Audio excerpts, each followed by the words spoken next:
Bonjour à tous, je suis de retour ce soir pour une nouvelle vidéo. Donc en fait je vous ai demandé il y a... hier en fait, je vous ai demandé hier sur Facebook si ça vous intéresserait que je fasse des vidéos un peu blabla tous les mois. Parce que j'avais envie de faire ce nouveau format de vidéo, enfin nouveau entre guillemets, parce que j'ai pas inventé le vlog non plus, mais je m'étais dit que de faire ça un peu tous les mois, la même façon qu'on ferait les favoris du mois, mais bon, plutôt en milieu de mois plutôt qu'en fin du mois parce qu'il y a déjà les favoris en fin du mois, ça pouvait être une idée sympa. Non, ce serait pas du tout un vlog où je vous raconte ma vie, c'est pour ça que je vais pas l'appeler vlog mais je vais l'appeler plutôt random talk. Parce que déjà c'est fun, ça fait genre je suis in et tout, c'est en anglais tout ça. Et puis c'est aussi un petit peu plus classe que je sais pas moi, blabla hasardeux. Je trouve que random talk c'est un peu plus fun. Et en gros, enfin je voulais pas appeler ça vlog vraiment puisque les vlogs c'est... Enfin, même si c'est pas ce que ça veut dire en vrai, dans la tête de beaucoup de monde, c'est des vidéos dans lesquelles on raconte notre vie. Et le but de ces vidéos-là, pour moi, n'est pas de raconter ma vie, mais plutôt de vous parler de sujets un peu random, hein, d'où les noms. Hein. Et donc tous les mois, je vous parlerai de trucs où je me prends un peu la tête, moi toute seule, sur beaucoup de sujets, je réfléchis à beaucoup de choses, je fais beaucoup de recherches sur plein de trucs parce que je suis intéressée par un million de choses. D'ailleurs, c'est des fois un peu déconcertant pour les gens qui m'entourent. Et du coup je me suis dit que ça pourrait être sympa de parler avec vous des réflexions que je me suis faites sur certains sujets et de faire ça tous les mois. Alors de temps en temps je pourrais intégrer des trucs de ma vie si j'ai des trucs à dire, mais la plupart du temps il n'y a pas grand chose à raconter sur ma vie, donc voilà. Donc ce premier Random Talk, qui est le Random Talk du mois de mars 2014, eh bien il s'agira de parler de poids et de science et de vérité sur la science. Vous allez me dire, ces deux trucs n'ont rien à voir, Esther. Alors, non en fait, vous allez comprendre pourquoi. En fait, depuis l'année dernière, donc, où j'avais posté ma vidéo sur mon histoire à propos de mon poids et tout ça, vous avez été nombreuses à me demander cette année, mais bah alors du coup, t'en es où? C'est quoi ton bilan depuis l'année dernière? Donc je me suis dit que ça pourrait être sympa de vous en parler, sauf que bon, je réfléchissais à peut-être faire une vidéo à ce propos-là. Et puis en fait, cette semaine, j'ai eu un déclic parce que Hélène a publié donc, sur son blog un article où elle relayait une vidéo d'une association qui s'appelle Gros. Je sais plus exactement ce que c'est, mais je crois que c'est pour groupe... C'est quoi? Groupe organisé... Ouais, je sais plus exactement. Autour de l'obésité, je sais que le O et le S de la fin c'est obésité et surpoids. Je me souviens plus exactement, mais bon, c'est une association de personnel de la santé qui ont une vision un peu différente du surpoids et qui pensent que les régimes ne sont pas la solution au surpoids. Ce qui est en fait très pertinent. Je crois que les personnes les plus grosses que je connaisse, ce sont des personnes qui font des régimes constamment. Et donc j'avais envie de vous parler un peu de ça, je sais pas si vous vous souvenez, mais ma vidéo de l'année dernière, je vous la remettrai aussi en barre d'infos pour ceux qui ne l'avaient pas vue, mais il y a donc 3 ans maintenant, un peu de choses près, un peu moins de 3 ans, que j'ai arrêté de faire des régimes. Et miracle, j'ai arrêté de grossir en même temps. Donc je vous partageais dans cette vidéo un peu ma réflexion là-dessus, mon parcours, etc. Ma réflexion sur l'acceptation de moi. Et bon bah depuis, ça fait quand même un an, j'ai quand même fait pas mal de chemin, donc je vous le dis tout de suite, mon poids n'a pas changé. J'ai pas bougé, c'est justement la bonne nouvelle je pense. Mon poids n'a pas bougé. Dans la vidéo en question, je vous disais que je voyais une nutritionniste et que depuis que je la voyais, j'avais perdu genre 3 kilos en 3 ou 4 mois, un truc comme ça. Et en fait ces 3 kilos, je les ai plus ou moins repris, en fait je me suis calée, enfin en fait c'était pas vraiment une perte de poids, avec le temps maintenant je l'ai compris, c'était plus le fait de changer d'alimentation et de manger un peu différemment qui m'avait fait un peu perdre, j'avais fluctué en fait, j'avais un peu fluctué jusqu'à trouver un équilibre qui se situe en fait à peu près entre les deux. Et je n'ai pas bougé, mais je n'ai pas bougé, vraiment pas bougé quoi, ça se joue à 1 kg près, ce qui m'est jamais arrivé hein. Pour moi jusqu'à maintenant j'ai toujours fluctué à 7, 8, 10 kilos près quoi, vraiment en plus ou en moins. Et donc c'est la première fois que ça m'arrive. Et donc il y a 3 ans, à peu près, même carrément il y a 3 ans, j'ai commencé à faire de la recherche puisque je me suis retrouvée dans un labo de recherche pour mon stage de M2. Donc je sais pas si vous me connaissez pas, je vais peut-être vous le redire parce que voilà, vous n'êtes pas tous censés savoir, mais je suis en dernière année de thèse dans le domaine de l'astrophysique, donc rien à voir avec la médecine, hein, mais ça reste de la recherche scientifique. Et en fait j'ai intégré un labo de recherche quand j'étais en M2 quoi, donc au mois de mars 2011, donc ça fait vraiment 3 ans que je suis dans un labo de recherche et que je baigne dans cette ambiance. Et en fait si vous voulez, ma réflexion, enfin il y a beaucoup de choses sur lesquelles j'ai commencé à réfléchir depuis le début de ma thèse. Déjà parce qu'avant j'avais pas franchement le temps, je faisais mes études à fond et je révisais tous les quelques semaines parce que j'avais toujours des examens, des partiels, des TP à rendre, des dossiers de je sais pas quoi. Et donc j'avais pas le temps en fait, j'étais à fond dans les études, je voulais juste réussir, avoir le master que je voulais, après je voulais avoir la thèse que je voulais, etc. etc. Et en fait en thèse, le travail en thèse est très différent, c'est plus du travail de longue haleine, c'est moins des coups de bourre avec des examens, c'est assez différent et du coup j'ai eu beaucoup plus de temps pour me poser et c'est aussi là que j'ai décidé de prendre mon poids en main et d'arrêter les conneries et de choisir une solution, enfin de trouver une solution qui soit plus efficace que tous les régimes yo-yo que j'ai pu faire avant parce que clairement c'était pas efficace. Hein. Et ça m'a plus fait prendre, enfin j'ai pris 20 kilos grâce au régime donc voilà, il y a un moment il faut arrêter aussi quoi. Et donc du coup j'ai commencé à prendre le temps de réfléchir à plein de trucs qui m'intéressaient et notamment l'alimentation. Donc depuis, je vois plus cette nutritionniste dont je vous avais parlé dans cette vidéo pour plein de raisons. Déjà parce que ça ne servait plus à grand chose en fait, elle me disait des choses que je connaissais. En gros tout ce qu'on sait hein, sur l'alimentation, manger 5 fruits et légumes par jour, manger 2 fois de la viande, 3 fois des produits céréaliers, 2 à 3 fois des produits céréaliers, 3 fois des produits laitiers, je sais plus ce qu'il y a d'autre. Enfin bon, tout ça je connaissais très bien. Et en plus entre temps j'ai décidé de devenir végétarienne aussi parce que il y a plein de choses que j'avais lues entre temps qui avaient fait changer ma perception des choses. Et aussi maintenant je suis quasiment complètement végétalienne donc bon bref, voilà, si je vais voir un nutritionniste et que je lui raconte ça, il va me dire que je suis folle et c'est pas ce que j'ai besoin d'entendre. Et je me suis jamais sentie aussi bien que depuis que je suis comme ça donc j'ai pas l'intention de changer. Moi j'ai fait des études scientifiques parce que depuis toute petite, j'ai toujours voulu comprendre le monde qui m'entoure et d'ailleurs ça faisait de moi une petite fille très chiante, comme le racontait ma mère, c'est-à-dire que je voulais toujours tout comprendre, il fallait tout qu'on m'explique. On pouvait pas juste me dire écoute Esther, obéis, c'est comme ça. Il fallait tout le temps qu'il y ait une bonne raison, il fallait m'expliquer pourquoi je devais faire les choses de telle ou telle façon.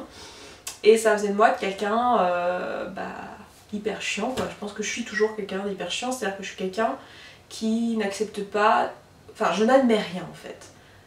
Je peux avoir toutes les discussions que vous voulez sur tous les sujets, mais il faudra me convaincre. Donc en fait, je suis arrivée en thèse, j'avais vachement d'idées hyper idéalistes sur la science, genre ah c'est génial, on va tout comprendre. Et à chaque fois que j'avais quelque chose que je comprenais pas dans mes études, donc que ce soit en licence, en master, quelque chose que je trouvais compliqué ou que j'avais pas saisi, je me disais tout le temps bon c'est une histoire de temps, il faut que je lise davantage, il faut que j'apprenne davantage, que je pose des questions au prof, que je laisse le temps à mon cerveau d'assimiler, de comprendre, etc. Et très souvent j'avais raison en fait, hein, il y a beaucoup de choses que j'ai assimilées dans les années suivantes, genre des choses que j'avais fait en licence, je les ai assimilées en master, les choses que j'ai faites en master, je les ai assimilées en thèse, enfin bon c'est normal quoi.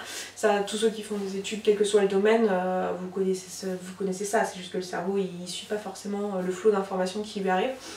Et du coup quand je comprenais pas quelque chose je me disais bon bah c'est pas grave, je comprendrai plus tard, ça va, je vais finir par assimiler et voilà. Et donc au début de ma thèse j'ai commencé à réfléchir sur des sujets, donc mon sujet de thèse, hein, donc j'ai fait la biblio, j'ai lu ce que faisaient les gens sur ce sujet là, ce qu'ils avaient fait dans les années précédentes. Et au bout de quelques mois où j'avais fait ça, donc j'ai lu énormément de trucs, il y avait des choses que vraiment je comprenais pas. Et je trouvais ça pas clair, je trouvais ça mal expliqué dans les journaux scientifiques et tout que je lisais. Et du coup j'ai pris un peu de temps pour aller voir mon directeur de thèse et je lui ai dit écoute il faut que je te pose toutes les questions là parce que il y a plein de trucs que je comprends pas et je dois vraiment être conne mais j'en peux plus, je vais pas rester là comme une débile à pas comprendre, je préfère te poser la question quitte à avoir l'air bête. Et du coup je lui ai posé des questions, alors, il y a effectivement des questions où c'était des trucs cons, hein, mais bon pas de questions idiotes comme on dit, bon il y a des trucs voilà. Et il y a eu des choses où il m'a dit non mais ça Esther on sait pas quoi, c'est ton boulot. C'est ton boulot de chercheur de répondre à cette question, donc tu m'en poses une bonne, si on savait, on t'aurait pas embauché quoi. Et du coup je me suis retrouvée face à des trucs où j'ai compris que qu'en fait la science ne savait pas. Ou alors il y a même eu pire que ça, c'est-à-dire qu'il y a certaines choses qui étaient admises, enfin quand on arrive en recherche comme ça, quand on est jeune chercheur comme moi, on débarque avec un œil complètement neuf, sachant qu'il y a des mecs en face, ça fait 30 ans qu'ils travaillent sur ce sujet-là. Et eux ils connaissent super bien le sujet, ils ont des certitudes, voilà. Et nous on arrive et on part avec un œil complètement neuf, donc on est hyper critique, genre faut tout qu'on nous explique depuis le début. Et du coup il y a des choses que moi j'ai posé la question et en fait je me suis rendu compte que c'était juste un gars il y a genre 30 ans qui avait fait une supposition pour simplifier son problème, il avait fait une hypothèse. Il avait dit voilà je fais l'hypothèse, je fais telle hypothèse et je me rends compte que bon ça a l'air plutôt bien marcher, du coup je continue dans mon idée que mon hypothèse doit pas être trop bête, sauf qu'en fait il a rien prouvé. Hein. Et puis bah du coup les gars qui sont arrivés après ils ont repris cette hypothèse parce qu'ils avaient pas de meilleure idée et ça s'est propagé comme ça et du coup c'est devenu une espèce d'idée reçue dans la communauté, tout le monde est plus ou moins d'accord pour dire que ça marche comme ça alors qu'en fait personne l'a prouvé quoi. Et ça c'est un truc... la science pour moi c'est quelque chose de carré et tout. Et en fait je me rends compte que bah, on est humain et que les habitudes ont la vie dure et qu'il y a des choses, bah oui elles sont pas démontrées et il y a des choses on les comprend pas. Et en fait ça m'a fait avoir un œil hyper critique sur la science, donc d'abord sur mon domaine mais ensuite sur la science en général, où je me rends compte que finalement il n'y a pas de miracle quoi. Oui, il y a plein de choses, on ne comprend pas comment elles marchent. Alors évidemment c'est parce qu'on va vous le dire dans les médias. Dans les médias, enfin moi je travaille sur la formation des planètes. Et en particulier du coup de la Terre. Je suis sûre que dans les médias, vous avez déjà entendu, enfin si je vous dis ça, vous vous dites mais attendez, on sait comment la Terre elle se forme quand même, enfin moi je l'ai appris à l'école, je l'ai vu dans un reportage l'autre jour à la télé. Les journalistes vous présentent ça comme si c'était un truc acquis. Parce qu'en fait ils entendent des bribes et les scientifiques disent 3 trucs et c'est bon, ça devient une évidence, une certitude, alors qu'en fait pas du tout, c'est juste des trucs, c'est des... Enfin je veux dire, comment voulez-vous qu'on sache avec certitude comment la Terre s'est formée? Enfin, je veux dire, on n'est pas... C'est pas magique la science quoi, je veux dire, on fait avec ce qu'on a. Alors oui, on a des idées, c'est comme le centre de la Terre, enfin, je veux dire, on sait de quoi il est composé parce que voilà, on a fait des hypothèses, on a testé certaines choses, mais on n'y est jamais vraiment allé. Tout ce qu'on sait, c'est parce qu'on a fait des mesures indirectes, et que voilà, mais ces mesures indirectes, elles dépendent d'hypothèses qu'on a mis en avant, qui sont peut-être complètement fausses. Et bon, alors c'est sûr, comme ça fait 30 ans qu'on travaille là-dessus, on finit quand même par avoir plus ou moins une certitude, mais enfin, ça reste... c'est pas magique quoi. Et ça, ça a été une forte réalisation lorsque je suis arrivée en thèse en fait. J'ai compris que la science, c'est pas aussi sûr que tout ce que j'avais pu imaginer en fait. Et tout ça, le grand public ne le ressent pas du tout. Pour lui, les scientifiques ont raison, et si jamais ils comprennent pas, ils disent ah, c'est parce que j'ai pas les études, j'ai pas la formation, ces gens sont beaucoup plus intelligents que moi. Et moi je pensais ça aussi. Et en fait, c'est quand on continue dans les études et que finalement on arrive à un stade où, bon, quand on en est à bac+8, j'aime pas me vanter, mais enfin, quand on en est à bac+8, c'est qu'on est quand même pas un demi-con et qu'on a quand même appris des trucs. On a le droit d'être con, on peut être con avec un bac+8, mais on a au moins appris des trucs, on est au moins quelqu'un d'instruit. Et pourtant, il y a encore plein de choses qu'on connaît pas et qu'on comprend pas et qu'on comprendra peut-être jamais et qui font pas du tout consensus. Dans cette vidéo du gros justement, c'est hyper flagrant ça, il nous explique que toutes les certitudes sur ce que c'est que manger sain, le nombre de fruits et légumes qu'il faut manger, etc. Tout ça en fait c'est basé sur rien, c'est du vide quoi, c'est du vent, il n'y a jamais eu d'études là-dessus, on n'a pas de recul sur ce genre de choses, genre ça c'est des trucs qui ont été inculqués finalement hyper récemment. Je fais des migraines ophtalmiques en fait, et donc avec Aura, donc ça c'est impressionnant mais c'est pas très grave. Et la neurologue que j'ai vue, je lui ai posé la question, je lui ai dit mais qu'est-ce qui m'est arrivé? Qu'est-ce que c'est une migraine ophtalmique avec Aura? Et elle a commencé à me dire, eh ben c'est une migraine dans laquelle vous pouvez avoir la perte de la sensibilité, vous pouvez avoir la perte de la mobilité, elle m'a expliqué tout un tas de trucs, vous pouvez perdre la vue, voilà, mais c'est pas grave, mais ceci, parce que je l'ai arrêté, j'ai fait non mais c'est pas ce que je vous demande, je vous ai pas demandé de me décrire les symptômes, ça je les ai vécus, je sais ce que c'est, je vous demande qu'est-ce que c'est les migraines ophtalmiques, quelle est la cause, quelle est l'origine, pourquoi, qu'est-ce qui s'est passé dans mon cerveau pour qu'il m'arrive ça. Je lui ai demandé de m'expliquer ce que c'était, pas de me décrire les symptômes. Et en fait, il a fallu que je la cuisine un petit moment pour qu'elle finisse par me dire bah en fait on n'en sait rien. Genre elle m'a dit bah, tout ce qui touche la sensibilité, le toucher, la douleur, tout ça c'est des trucs qu'on n'a pas compris, la médecine n'a pas compris. On sait que c'est pas grave parce qu'on a assez de recul dessus pour pouvoir vous dire qu'on n'en meurt pas, mais je peux pas vous expliquer ce qui s'est passé dans votre cerveau. Bien sûr, on a fait des avancées considérables, il y a des choses qu'on sait, mais il y a quand même énormément de choses qu'on ne sait pas, et la plupart des choses, on ne les connaît pas. Et ça, le public n'a pas vraiment envie d'entendre aussi. Il n'a pas envie qu'on lui dise qu'on ne sait pas, parce que pour lui, la science c'est un truc magique qui marche à tous les coups, mais pas du tout, il n'y a rien de magique. Et moi, je suis vraiment hyper heureuse d'avoir fait cette thèse, parce que même si maintenant je sais que je vais probablement pas continuer dans la recherche, que c'est pas fait pour moi, ça m'a ouvert mon sens critique. Enfin, j'ai réalisé des choses. Alors je suis aussi tombée de haut parce que moi je voyais la science comme un truc, enfin voilà, pour moi c'était je sais pas, je mettais ça sur un piédestal quoi, et finalement je me rends compte que il y a beaucoup de pipeaux, et que c'est pas forcément que les gens vous mentent, hein, c'est juste qu'en fait on n'en sait rien et que c'est pas magique quoi. En bref, je pense que j'ai dit assez de fois que c'est pas magique, je pense que vous avez compris. La science, c'est pas magique. Je devrais appeler ça, je devrais mettre ça comme titre à cette vidéo. Pour en revenir au poids, j'étais tombée donc dans mes recherches sur le poids, j'étais tombée sur effectivement l'association du gros, mais je n'avais pas vu la vidéo qu'Hélène a partagée l'autre jour, et du coup je la remercie parce que je trouve qu'elle est vraiment superbe, donc je vous encouragerai à la voir. Elle est très longue, elle dure 2 heures, mais je crois qu'il y a une grosse heure pendant laquelle c'est des explications, et ensuite ce sont des réponses aux questions des gens qui assistaient.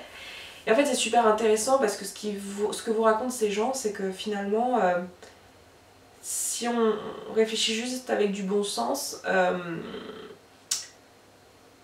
il faudrait juste manger quand on a faim ce dont on a envie de manger, c'est-à-dire ce qui nous donne envie, ce qui nous fait faim quoi, en gros.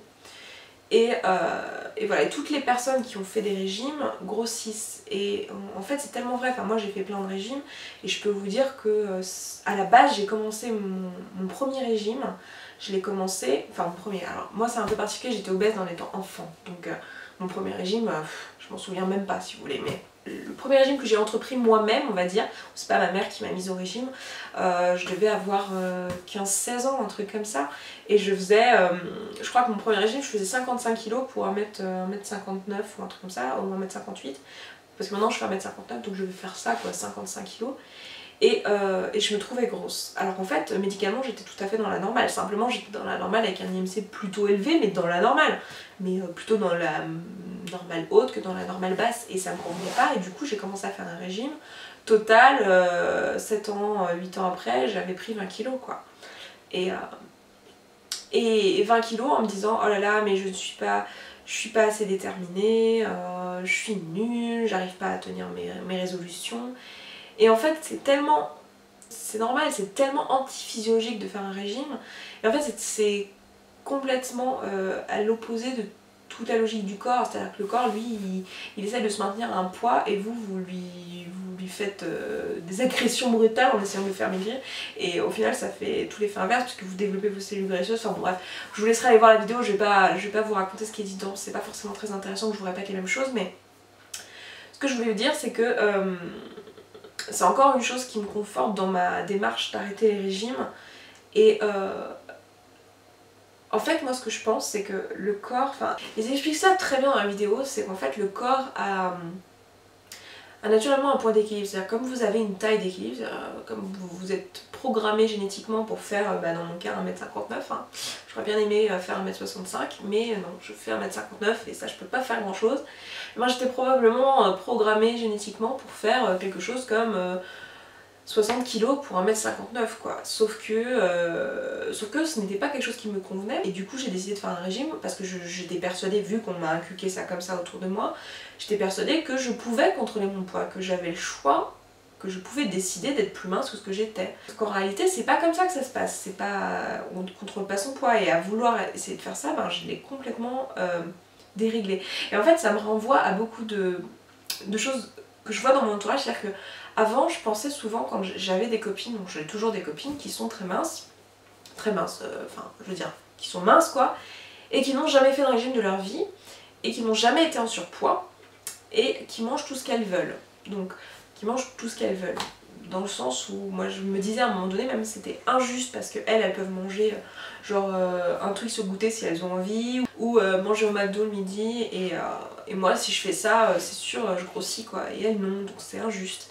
Et en fait je me rends compte que c'est ces mêmes copines là qui quand je sais pas, bah, j'y pense par exemple l'autre jour on était dans un buffet au labo, enfin il y a souvent des réunions et tout et donc c'est des trucs avec des petits fours donc vous avez plein de petits fours salés.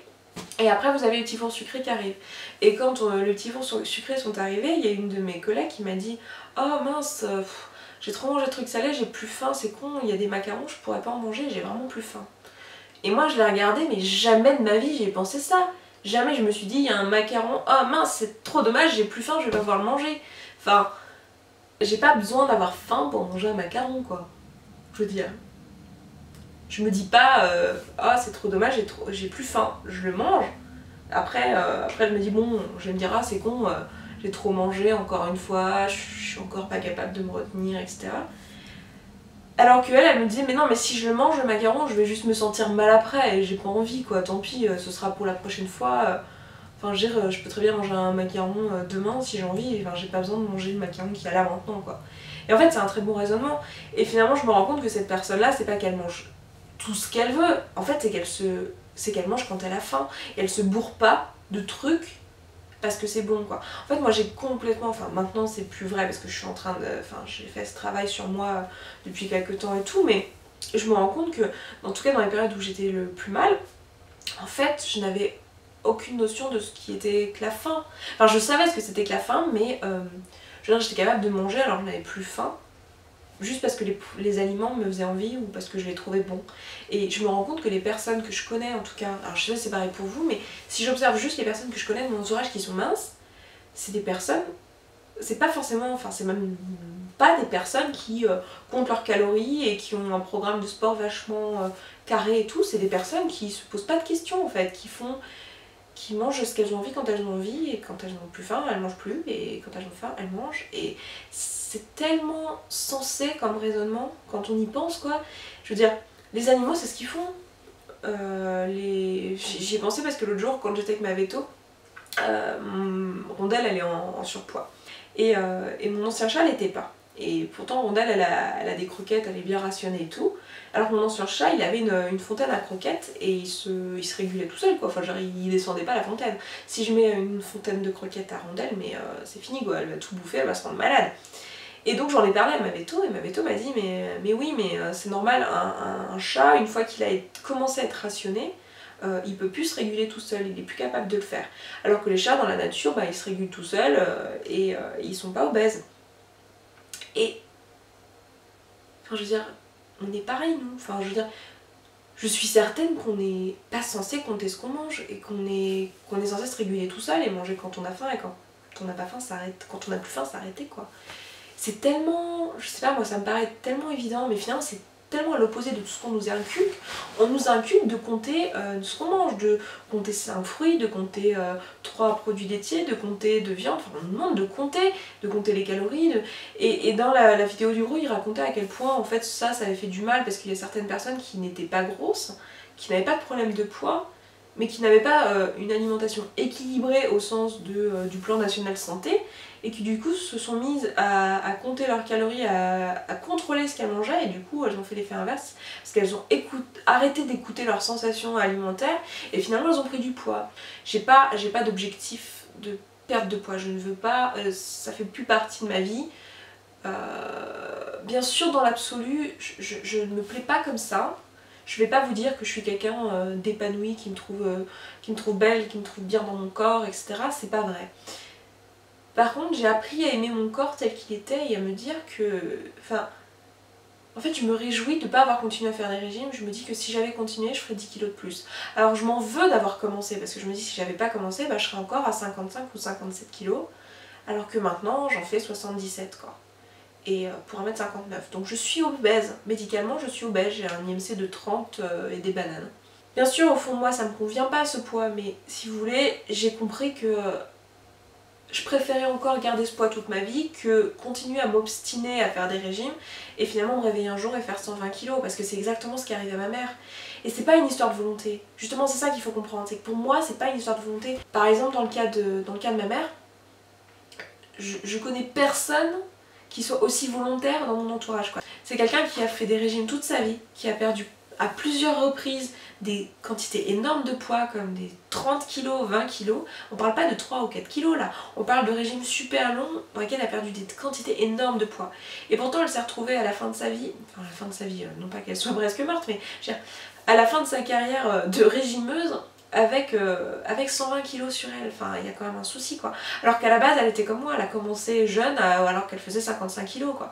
Donc c'est quand même bien que c'est une connerie. Et moi ce que je pense, c'est que les personnes qui sont minces et qui n'ont jamais fait de régime, c'est juste que leur poids physiologique est en fait dans la norme communément admise. C'est-à-dire que les personnes qui ont un poids physiologique, qui ont un coup de bol, et que leur poids physiologique qui correspond à un IMC de 18, 19 ou 20, ils vont jamais se lancer dans un régime parce qu'ils ont un corps qui est satisfaisant dans la société d'aujourd'hui. Quelqu'un qui a un poids de forme qui en fait correspond à un IMC de 23 ou 24, qui est aussi normal, et ben en fait, ces personnes-là se disent ah je suis un peu ronde, je préférerais avoir un IMC de 19 ou de 20, et du coup se mettent à faire des régimes. Alors qu'en fait, s'ils n'avaient rien fait, bah, ils auraient gardé leur IMC de 22, 23 ou 24 même, toute leur vie, ça aurait été très bien. Et je suis sûre qu'il y a des personnes qui ont leur poids physiologique naturel de naissance qui est plutôt situé avec un IMC de 25 et qui quand même font des régimes. Enfin, en fait ça la médecine l'a compris et dit bien que effectivement on n'est pas, que l'IMC c'est juste un indicateur et qu'on n'est pas tous censés avoir le même poids, mais en pratique ce qui se passe c'est que on a tous, en tout cas en tant que femmes, surtout les femmes, cette impression, cette notion qu'il faudrait avoir un IMC plus bas, et en fait on a cette idée reçue que l'on peut contrôler son poids, que c'est juste une sorte de volonté, qu'on peut maigrir. Mais en fait pas du tout, la nature prend le dessus et on peut pas contrôler son poids plus qu'on peut contrôler sa taille, et en essayant de le faire on aggrave juste la situation.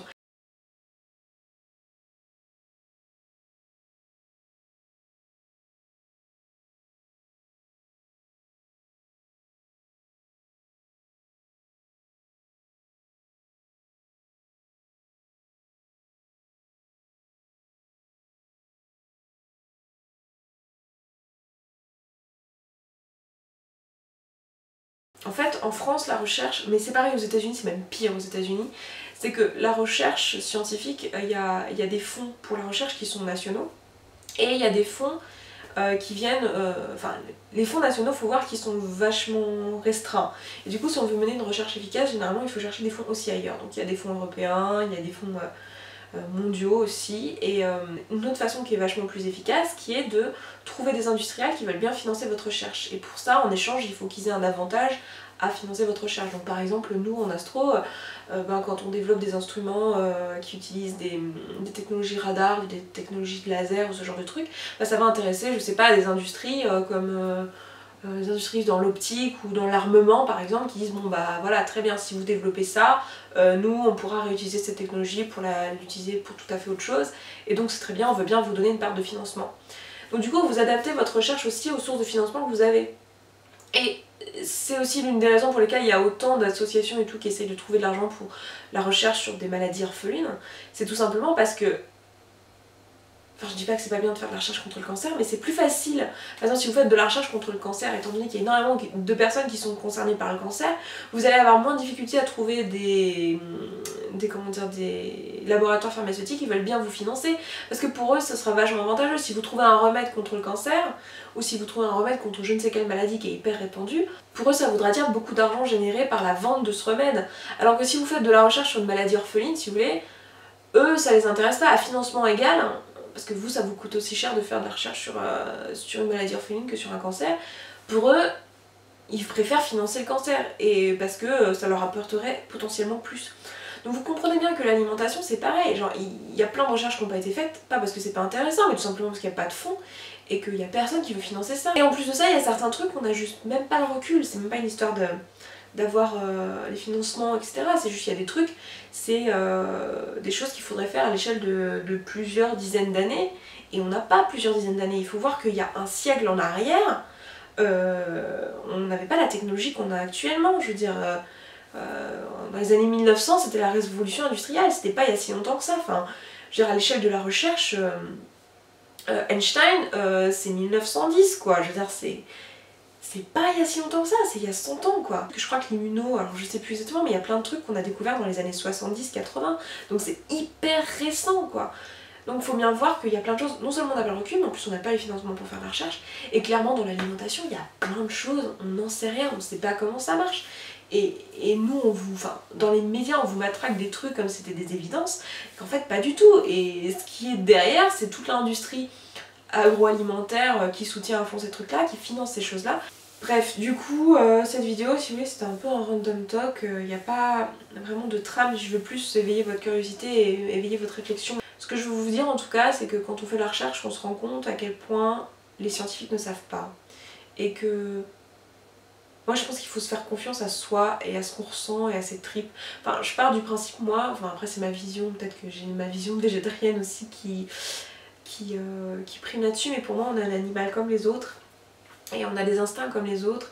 Et pour tout ce qui est choses basiques, comme aussi basiques que dormir, manger, se nourrir, avoir, je sais pas moi, s'occuper de ses enfants, accoucher, avoir des rapports sexuels, toutes ces choses qui sont hyper animales et hyper basiques, hyper comment dire, qui relèvent de l'instinct, je pense vraiment qu'il faut se faire confiance et pas confier ça à la science qui ne sait rien. Alors je pense que ouais, la conclusion que j'irai de ça, c'est il faut s'écouter. Et c'est mon avis évidemment, hein, mais voilà, j'avais juste envie de vous parler un peu de recherche scientifique parce que j'entends tellement de trucs genre oui la science a tout compris. C'est ça, ouais. Bon, évidemment après, je vais pas non plus dire qu'on sait rien, hein. Il y a plein de choses en médecine, on a fait des progrès extraordinaires, il y a plein de choses qu'on a comprises qui sont géniales. Mais voilà, faut juste comprendre que c'est pas. Que la science n'a pas la science infuse. C'est magnifique comme phrase, n'est-ce pas? Bref, je vais m'arrêter là, j'ai beaucoup parlé, je pense que ça va être un peu une misère à monter, ce sera sûrement très long. Mais bon, c'est un random talk, j'ai le droit de parler aussi longtemps que j'ai envie. Et vous n'êtes pas obligé d'écouter si ça vous intéresse pas, voilà. Au moins je saoule des gens qui sont. Comment dire? Qui sont volontaires quoi. Au lieu de saouler mon entourage, je fais des vidéos sur YouTube et je saoule les gens qui ont bien voulu m'écouter. C'est pas plus mal, hein, tout le monde y gagne. Moi je raconte quand même les trucs qui me tiennent à cœur. Les gens de mon entourage sont pas saoulés et voilà. Bref, je m'arrête là. J'espère que ça vous aura intéressé, que ça vous suscitera des réflexions de votre côté aussi, que vous irez voir la vidéo du Euro et l'article d'Hélène dessus. Voilà, je m'arrête là, je vous dis à très vite dans une prochaine vidéo et puis bien sûr en attendant prenez soin de vous les filles. Ciao.